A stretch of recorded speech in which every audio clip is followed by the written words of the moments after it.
now sat at. Oh, Lord, I can't bear to think about it. I should have turned around and run when I had the chance. Instead, I told myself that whatever it took, whatever the price, it was worth it.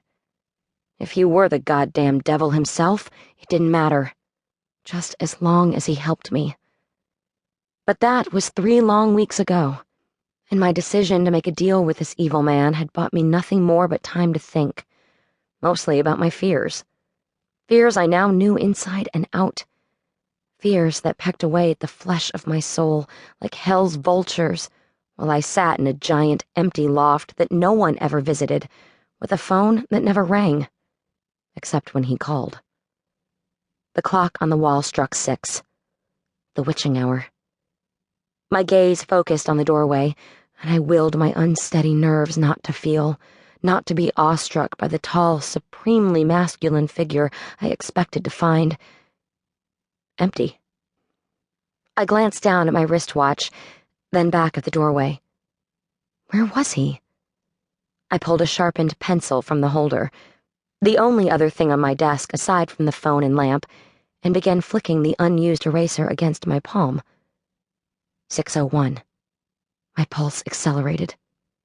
He'd never been late. Not once. Had the evil bastard skipped town without holding up his end of the bargain? It's not like there was anything in this office he couldn't leave behind.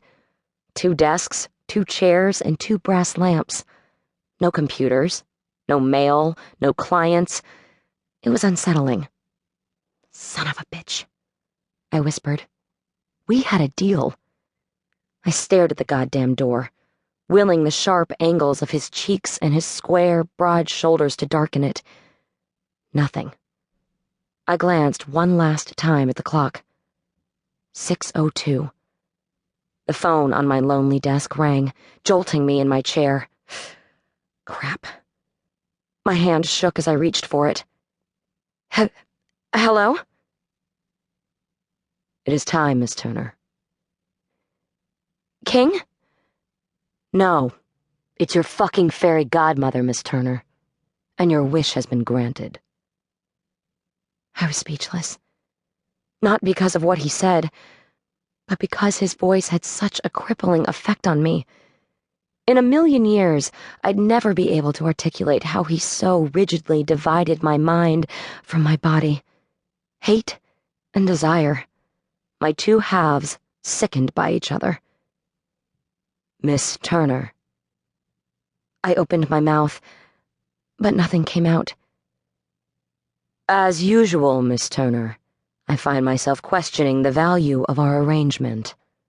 One would expect his assistant to process the ability to speak, at the very fucking least. I wanted to tell him that he was the devil. The goddamn devil. Instead, I eked out 2 tiny words. 2 words that I instantly despised myself for saying. They were weak. They were submissive. They were the last things on my mind, yet I said them anyway. Thank you. He laughed, sounding all too pleased. Be at the airport with your passport in 2 hours. I'll email you the itinerary. I wanted to ask where we were going, but knew better. He didn't like questions, and he was giving me what I wanted. Help. At least, I hoped. And Miss Turner, he added. Yes? Pack light. None of those fucking useless heels. Where we're going, you'll only need your wits. Anything else is just dead weight. The phone clicked. King? The angry sound of a busy signal poured through the receiver. Once again, I found myself wondering who I'd gotten myself mixed up with. He's the man who can find anything, Mia. Anything. For a price. If that was the case, would he find the one thing in this world I couldn't live without that had been taken from me? I'd never know if I didn't go. 4 weeks earlier, San Francisco. Honey, you look a little pale, said my mother.